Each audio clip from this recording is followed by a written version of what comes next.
young, you're not taught, or you don't feel or experience the results, the consequences of being lazy.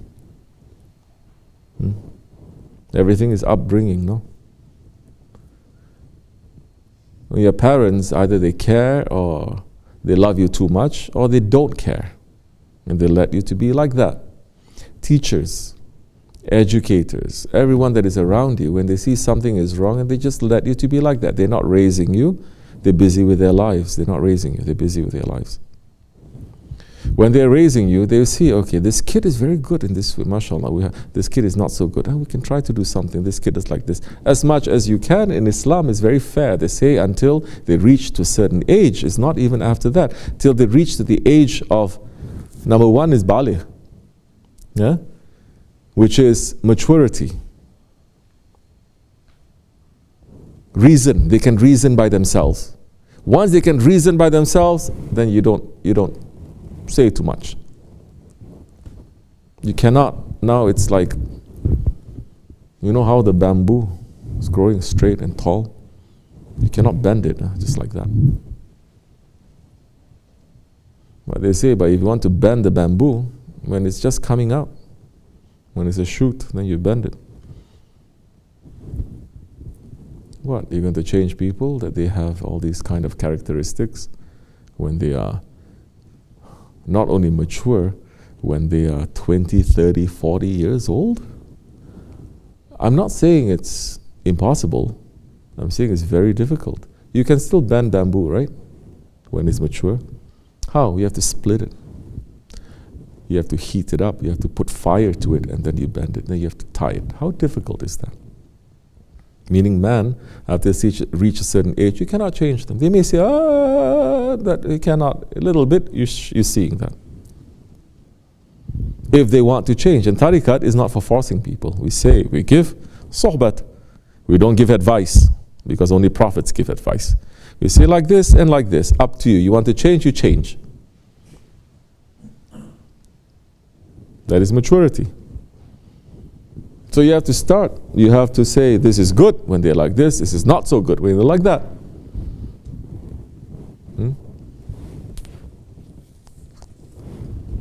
No, they have to be mature enough so that you can understand. They can understand, and you have to say, you reach to your child to be mature, then before you tell him you must sleep in this hour. You wait for your child to be mature in their teens, then you say, okay, you have to stop wearing diapers. What happened? Why don't you talk to them? Why don't you reason to them? Why don't you talk nice, you give them a whole big lecture? No, you don't, right?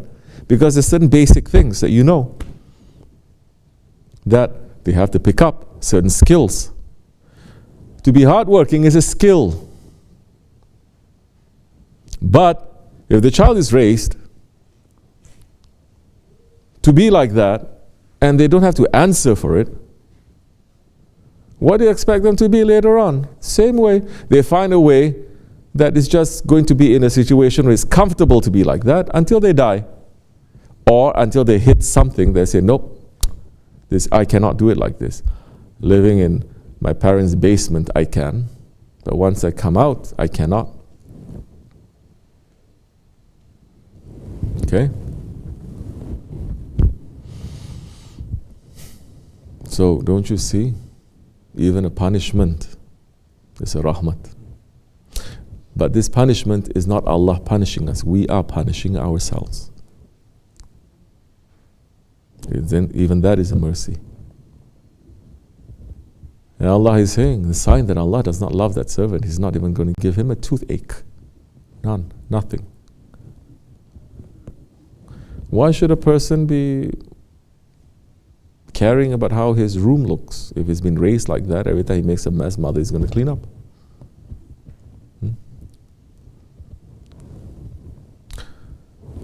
So how are you going to teach now people, or kids, or people, or adults,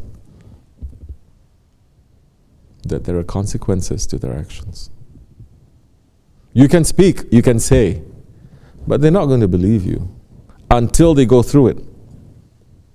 Which is why Holy Prophet ﷺ is saying the best knowledge is the knowledge that you experience. Not just something you listen and you read and there's someone reciting it to you and they use nice words, nice singing, nice songs. No, until you experience. That is the best knowledge. Others, it's also knowledge, but it's not the best knowledge. So you have to experience. Let them experience when they're growing up. Don't let them experience when they're in their 30s or 40s. It's too late. That time they might change also for the wrong reasons. You don't change. So many people change, but they don't change for the right reasons. They change for the wrong reasons. So many people might change also, but they change not for the sake of Allah, they change for the sake of their ego.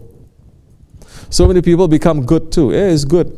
They pray and they do this, but it's not for the sake of Allah, it's for their own sake, so they don't go to Jahannam. These are different levels. I'm not saying it's good or bad, I'm saying people do that. Okay, you can start with that, but you cannot be stuck with that and to die with that. Maybe you start with that. I want to be good because I want to enter the Jannah. Yes, but a believer always has to want to do more and more and more. He says, oh, it is not good enough. Allah is giving me without asking anything back. He's giving me without me even asking. Why I have to make a deal with him? What? Is he my business partner? Once upon a time, Nasruddin Hoja, he was planting wheat. He planted it one year, wheat didn't come out. Just a few pieces coming out here and there, very miskin looking. He says, what am I going to do? He says, the best partner that I can have in this world is Allah. So he's saying, Allah, I make you to be my business partner. You help me plant this wheat, and if it comes out, 50% is yours and 50% is mine. Don't laugh. Everybody does this. Don't laugh because people look at their zakat and they don't even say 50%. Suddenly everyone becomes very shariat. So Nasruddin Hoja is saying 50% you, 50% me. Half is yours and half is mine. Okay? Deal. So he planted. Allah. Next year the wheat came up. So much, so beautiful, so green, so healthy. He started cutting it. He waited for it to dry. He hid it all by himself. Then he divided it into two big piles. So he says, a deal is a deal. 50% is yours, 50% is mine. But I mean, you don't really need it. I need it. So what about 25% yours, 75% mine? So he starts putting it here. He says, I think this is good, he's saying. We renegotiate. Then he looked at that pile again and it's like, even 25% is too much for you. You're not in need of anything. Now, let me take a little bit more. So he started taking. When he was starting taking, suddenly the weather changed. And a storm came and blew everything away. He got very scared. And then the thunder and lightning started. So he says, okay, stop. He says, you win, okay? You take 100%. It's okay. But do you still have to turn on your flashlight and to look whether there's anything left or not? Consequences. People still believe there is a fear from Allah and knowing that things are coming from Allah. There is ritual in Islam, but there is no faith that is coming from Allah. It's because of this, it's because of this. It's because of nature, it's because of my hard work, it's because, don't you know, in real terms of a believer, you cannot even say, this medicine is curing me. You cannot say that. Allah is a curer. It's not that. Oh, so everything that they are doing is connected to Allah. Now, the only connection to Allah is going up and down like a robot 5 times a day. If we're doing that, if we are connected in namaz. Beyond that is nothing. No zikr, no nothing. Nothing to wake up the heart. So there's no connection. Why should there be a connection? It's like Allah doesn't exist in life.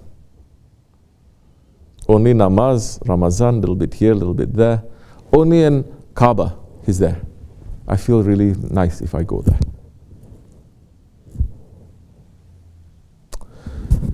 Oh, it should not be like that. No.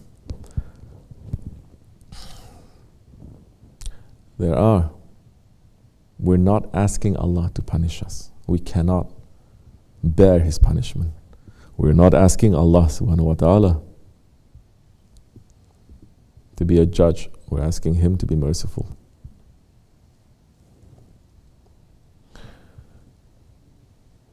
But we should not be spoiled. How is a kid spoiled? You give him what he wants. And what?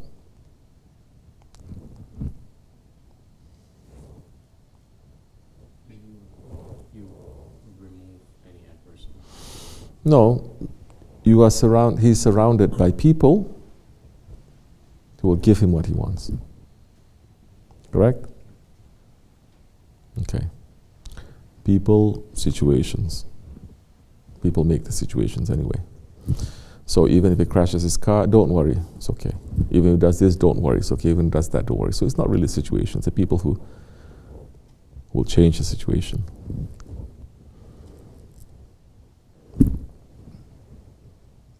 Take him away from the Jamada that is spoiling him. He will change. He has to. Because the man's religion is according to the religion of his friends. You understand? He has to. We have kids, you see how they change every day. By what? By their friends. Hey, how did you pick this up? Oh, okay.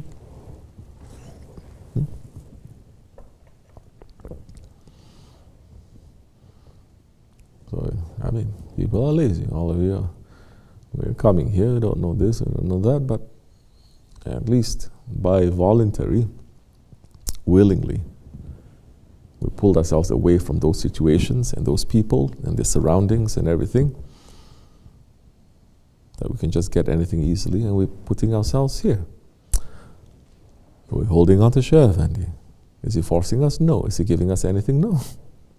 Because we're looking for something, because we understand our heart a little bit, and we want to be with him. So now there's not too much chance. Even if people are continuing it, how long can you continue? How long can you keep it up? And you have to change, like what Shaykh Effendi says, easy way or hard way? You have to change. Easy way or hard way? Understand? Yeah, look at this one. Used to be mommy's boy. Go to school, learning very important subjects, let's say. And now he comes and becomes a shepherd. He works so hard. I called him grasshopper today. Yeah. He's moving. I mean, he's still a little bit idiot, but at least he's moving, he's doing. It's very good. Yeah. Especially for children of immigrants to do labor like this, it's they say it is dishonorable. Correct or no? Say, especially Pakistanis. What? To do shepherd?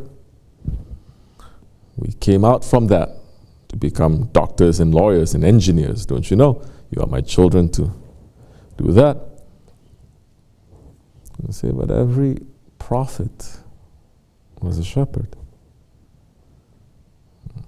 It's so difficult. So many of you, you know how it is. If your parents see you doing some sort of a work, we're doing work for what? It's not for money, it's not for this, it's not for that. It's for the sake of Allah, to clean yourself, to train, to become more responsible, to not be lazy, to understand that this is the works of the prophets and the saints, the dervishes. We're doing that. all these things, if we talk about prophets and saints and dervishes and awliyas and dergas and taqiyas and all these zawiyas and things, the parents say, oh, mashallah, mashallah, they like it. Ashki Rasul. But we say, now, you love him so much, try to walk in his footsteps, literally. Say, oh, how are you going to make him to do that? We don't make anyone to do anything. But they themselves look at it and they say this is wrong. It's not.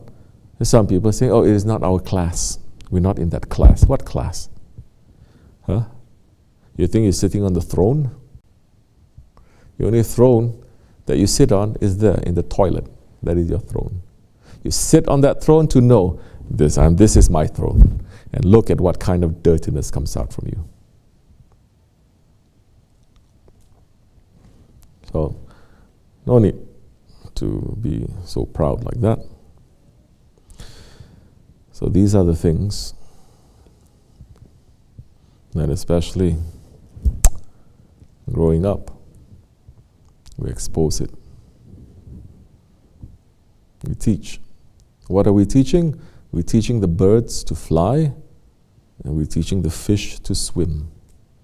We're not going to teach the bird how to swim or the fish how to fly. We're not putting them through a factory to produce something. Everyone has to be the same. No. Everyone has a secret. Everyone has a skill. Everyone has a use.